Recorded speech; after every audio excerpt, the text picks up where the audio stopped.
Hey, good morning, everyone. My name is Lamont Gilchrist. I believe it's Sunday the 7th.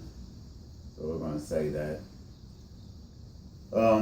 Just a quick video. So I'm going to talk about, I got a question. I get questions. People tell me about tightness, soreness, back injuries, shoulders hurting, different things hurting tight. There are basically a couple different levels inside your body that you need to address while training or working out. If you're ever watching my videos, I'm always stressing, for the most part, full ranges of motion, full good biomechanics.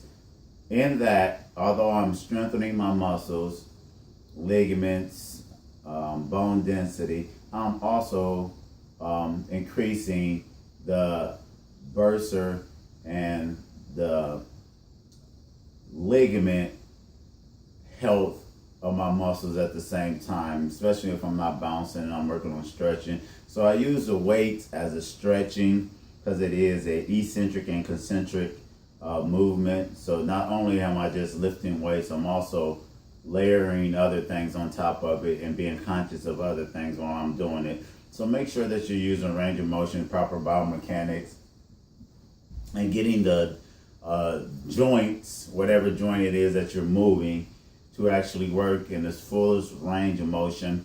What happens is that when we were kids, we stayed low to the ground, we fell, we didn't get hurt, we did other things. As we start to get older and we use our body and we start to get little injuries and micro tears into our body, and especially from lifting weight, we become a lot more tight. And so we lock up the bones, we lock up the tendons, we lock up the ligaments. They become a lot more brittle, easier to rip and tear and things that happen, or they become a lot more weak, or they become weaker because we compensate by using bad biomechanics and other stuff like that. So first thing is that you can stretch muscle and you can massage muscle. Make sure that you do it, get the deep tissue into it. Same thing with tendons. Tendons attach muscles to the bone. You can stretch out the tendons and you can massage the tendons, get some of the inflammation out of it. Ligaments are a little bit different because they attach bone to bone. And they actually have to be moved through a joint movement. You have to rehabilitate and give full ranges of motion to get into the ligaments. They don't have a big blood supply.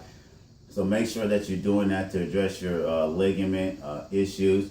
And then all those things, you can ice baths, and you can heat up from a sauna, heating pad, or anything else to actually stimulate the activity, the charges, or the energy that's flowing through those organs inside your body, and also to influence inflammation, the slowing down of inflammation or the speeding up of getting the inflammation out, which actually causes the stiffness and the hardening or the mobility problems, especially in joints. I just wanted to address that and give people insight of that, of how I take care of my body, how I rejuvenate it. And then once again, nutrition is going to play a big part, that if things are repairing inside your body. I have different programs as far as helping ligament, tendons, joints to repair. And then there's different stretching styles. Like I said, I will have this ball coming out to market, and I do work with it with my athletes. They're actually for a deep tissue massage, stretching the muscle matrix and stretching the fascia over the top of the muscle, which actually holds that inside. People used to think that the bones held up the muscles, and now we are rethinking it as scientists and as people in exercise, that maybe the muscles and the matrix is actually holding up the bones, suspending it in a muscle fluid, ligament, tendon type of solution. So there's lots of different ways to look at how your body is functioning and body function. It is the most dynamic instrument known to man and the most complex. So it's not even halfway discovered. Like most of the ocean is not discovered. Outer space is not discovered. The human body is not as well discovered from every aspect, and there's a lot of theories that go along with it, but it's not all the way discovered to the representation that some people may put that out there. And as a scientist, and I've been doing this work for over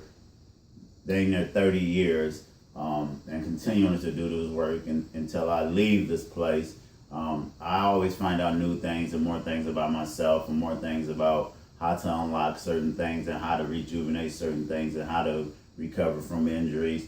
And if I find out some crucial information on with my clients, I share it with them. I tell them a lot of tricks, a lot of good things to do, from nutrition to actual mobility exercises and stuff like that. So just take that into mind and remember that you got to address all those different issues. Then you get into bones and cartilage and other stuff like that, injuries, and then a lot of that has to be surgically repaired, and it can heal itself. The body is very unique, it will heal itself. But those are the different levels of injury. And so when you're addressing and you're looking at an injury or a soreness or a stiffness, start off, is it muscular? Is it tendon? Is it ligament? If it's cartilage? Is it bone? You know, if you go through those checklists, then you can address how you're going to approach to recover from it and how you're going to help or assist in healing that particular injury. And don't think pain is necessarily good or bad. Pain is an indication that something is happening inside the body, and it's telling the body that it needs to produce or need to repair itself in those particular areas. And in a lot of cases, in muscular tear, and a micro level, you get a little pain, but it's good for muscle growth. Big tears is not good for muscle growth. They'll sit you back. Ligaments, same way. So pain, when people say no pain, no gain, not necessarily true. If you know what you're trying to do, you don't have to have the pain, but sometimes you do have to go through those pain thresholds and understand what it is that's actually hurting, or is an ailment, as opposed to taking a guess and just masking it with ibuprofen or other things and stuff like that, which is good for helping as far as getting out some of the inflammation out. But you're going to keep getting those chronic type of injuries if you don't address the issues from biomechanics or range of motion or whatever it is that you need to address to actually help to heal those particular issues. And another thing is that we don't always look good as bodybuilders. I'm going to be real with you. As an athlete, you can always be in fairly good shape. We peak as athletes too, or we try to hold on to our shape depending on what sports. Track athletes try to peak a couple of times during the year. Football players just try to minimize the injuries. Basketball players try to survive. Bodybuilders, if you look on a pro level, don't look good all year round. It's very hard, and even the fitness people who do that, they do a lot of different drugs or a lot of different stuff to get ready for these photo shoots and for these things that they put on Instagram, magazines, or videos and stuff like that. So don't think that's their normal look. What I have focused on and what I continue to focus on as I have evolved as a master certified personal trainer is overall health and mobility and functionality of my body. That would tell the tale, and everything else will follow. So if looking good 24/7 all the way around the board is your goal, you're fighting an uphill battle, because every time the body changes. I'll give you an example. I look at myself in the mirror in the morning and I could eat something and I'll look different. I can see more vascularity because of my body fat. That's the same way we get it on stage or at a competition. It is so to look at your absolute best. It is such a timing thing with macros and micros and water and all this other stuff that you only have a certain window, even in a bodybuilding contest, that you try to time up to get ready for the show. That's what makes bodybuilding so unique in that aspect, or physique or fitness, is that sometimes you miss the mark and you don't absolutely look your best. I've seen people look better the days after the show or days before the show because it's so strategically timed up. Now you have to have a scientific understanding of your body, and it's so particular to each time that you do it because it's a whole nother different process. You're a whole nother different human being.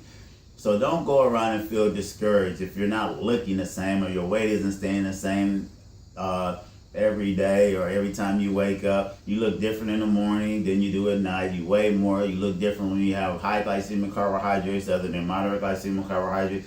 There's always a difference going on with your body. We are always changing on a minute to minute, second to second basis. So this isn't something that people are sustaining forever. And when you see these pictures, they're only capturing a moment in time, or a video is only capturing a moment in time. They have their days that they don't feel they look that good, and they have their days that they're not on point. And you can expect that. But what you can do is be in your best shape going forward and hold on to that and not have that fluctuate so much. And that will influence the way that you look and the way that you perform. Just wanted to make a video be back in Texas pretty soon. To my Texas people, get ready. We're about to get this grind going. If you have any questions, shoot me a message or anything else like that. I hope I address some of the issues that some of the people have been asking me about recovery and health and all the other stuff. There's supplements and nutrition you can take. Once again, my name is Lamont Gilchrist, www.L.G.Fitness-Messiah. Have a blessed Sunday. And that's it.